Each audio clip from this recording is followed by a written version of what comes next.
हे परमपिता परमात्मा, आपको नमस्कार है। नमस्कार करती हूँ मैं आप सभी महान आत्माओं का।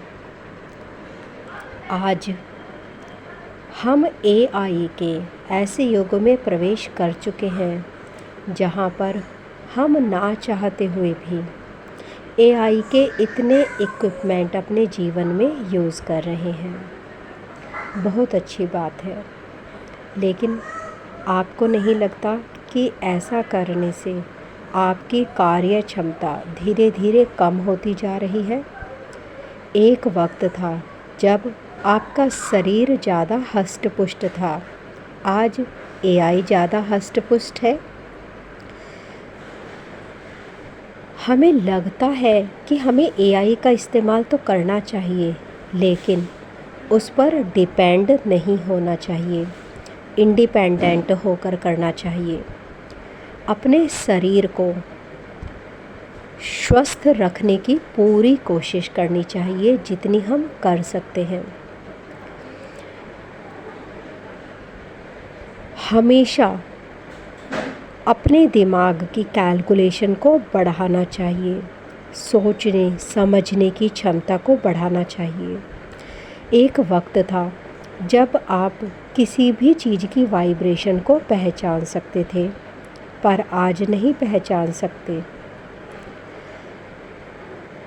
आपने देखा होगा जो पुरानी मूर्तियां हैं,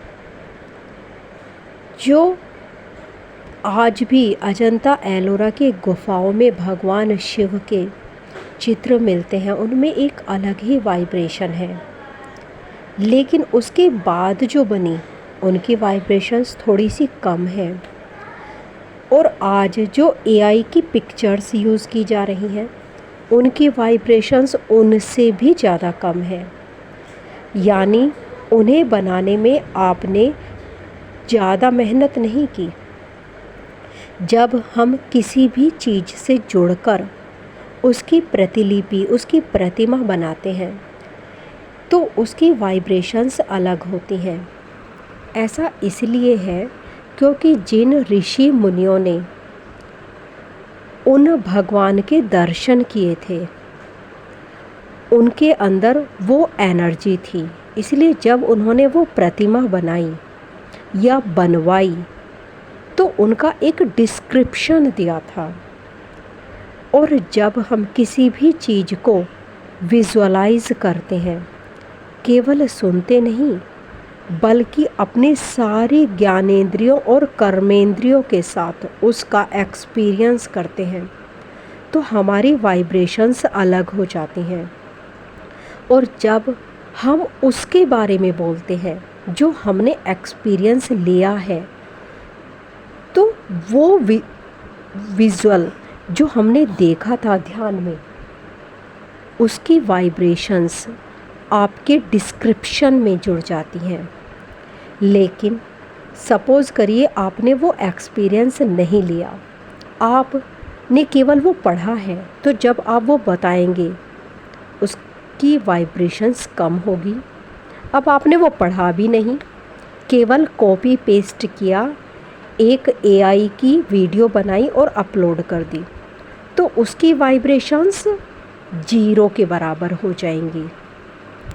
जब हम ऐसे धार्मिक स्थलों पर जाते हैं जहाँ पर वो ऊर्जा वास्तव में स्थापित है, तो आपको अलग ही वाइब्रेशंस मिलती हैं। आप उस ऊर्जा से अटैच हो जाते हैं, उस ऊर्जा से जुड़ जाते हैं, और अब आप जो भी कार्य करते हैं अपने डेली रूटीन का, अपने बिजनेस का, उन सब में वो शक्ति स्थापित हो जाती है जो उस धार्मिक स्थल की शक्ति होती है। ऐसा ही महान ऋषियों के साथ होता है। जब आप उन गुरुओं से जुड़ जाते हैं जो परमात्मा से या परमात्मा के दिव्य स्वरूपों से जुड़े होते हैं, तो आप में एक अलग ही ऊर्जा आ जाती है। लेकिन जब आप उन व्यक्तियों से जुड़ जाते हैं जिन्हें उनका कोई एक्सपीरियंस नहीं है, तो आपकी जो ऊर्जा है वो काफ़ी कम टाइम के लिए बढ़ती है। तो मेरा ये मानना है कि ये धार्मिक स्थल जो कि वास्तविक ऊर्जा से रिलेटेड है, वो ऐसे ऊर्जा पॉइंट हैं जो आपको लॉन्ग एनर्जी प्रदान करते हैं। आपका जीवन पूरी तरह से बदल सकते हैं, केवल खोखली बातों से नहीं। खोखली बातें हमारे मन को कुछ पल के लिए तो सांत्वना दे देते हैं, लेकिन फिर वापस वहीं पर पहुंच जाते हैं।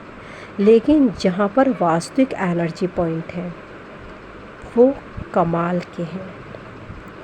मैंने ऐसे ही कुछ वीडियोस देखी, ऐसे ही कुछ धार्मिक स्थल देखे जिनकी वाइब्रेशंस मुझे सोचने पर मजबूर कर देती हैं।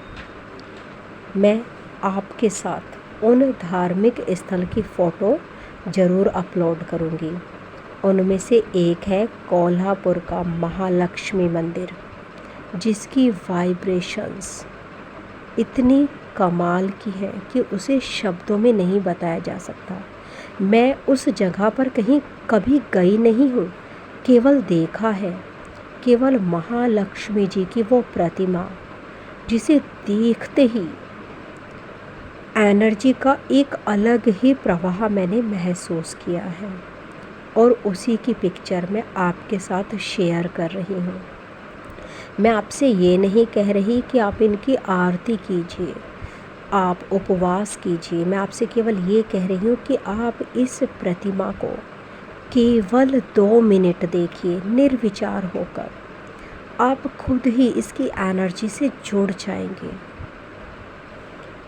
यदि आपको भी इस फ़ोटो की एनर्जी फील होती है तो मुझे कमेंट करके ज़रूर बताना। धन्यवाद।